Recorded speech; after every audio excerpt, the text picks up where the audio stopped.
I'm going to go through here now how to image trace in Illustrator. I've created a simple document. I've hidden most of the panels, but let's place 3 images I've downloaded. File and place, and I'll bring them all in. There we go. Place, and I don't care about profiles. So 1. Now you can choose anything. I can't give you these images, but you can choose anything you like. So these are JPEGs or PNGs, depending on what you want.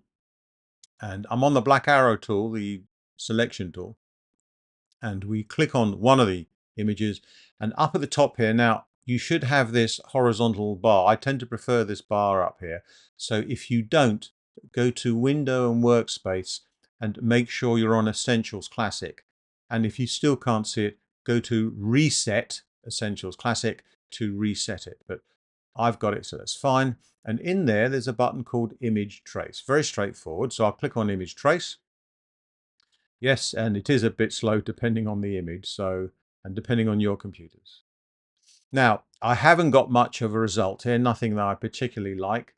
That's because it's defaulted to a preset of black and white. And I could choose different ones here. So for example, I can go to 3 colors, and then we wait. And this is what you'll find yourself doing half the time. There you go. So I'm getting something better. But what I prefer to do is up here in the horizontal toolbar, I prefer to click on the Image Trace panel.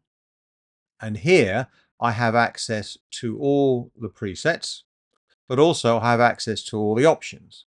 So mode, let's go back to black and white. And I can change the threshold. I can move it down. So this is pure black or pure white. No grey, no colour, nothing. Now in this particular case, I'm not really getting much of a result. So let's change it to grayscale.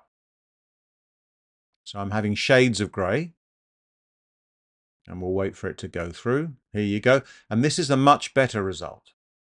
Now, if I like this, and I can chop and change the number of colors, or not the colors, the grey. So if I go down to 24, for example, you can see in a second we'll get a different result. And if I'm happy with that, then all I have to do is come up here and expand. Now be careful.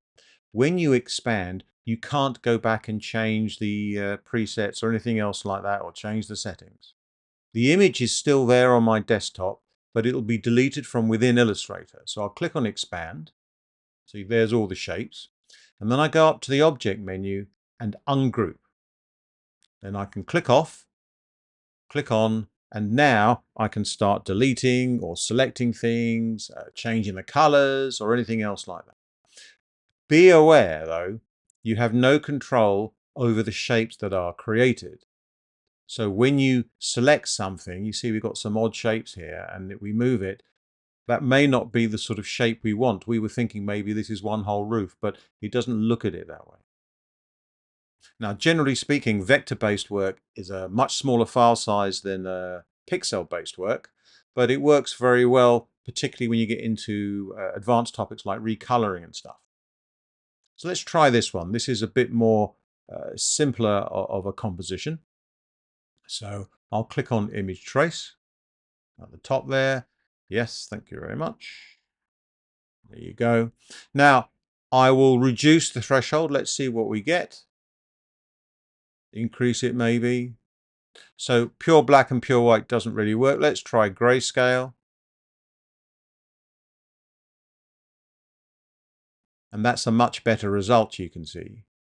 And if I expand it and then ungroup, object ungroup, click off, then I don't want the background saved, so I can click and drag to select an area, delete, and I can go through deleting, well, selecting and deleting what I don't want, until eventually I'm left with, in this particular case, this old wooden door.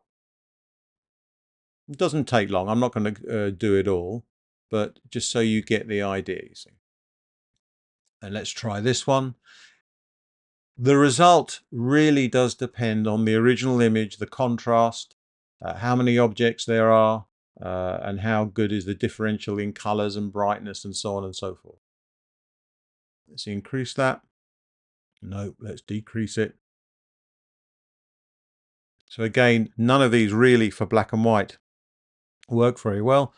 Now, in this case, let's go to color instead of grayscale. And now you can see it's taking a bit longer. So I've got a very good result, but let's reduce the colors a lot. So let's go say to 6 and let's see what we get. Now I've got quite a good result because I can still see this statue in the front.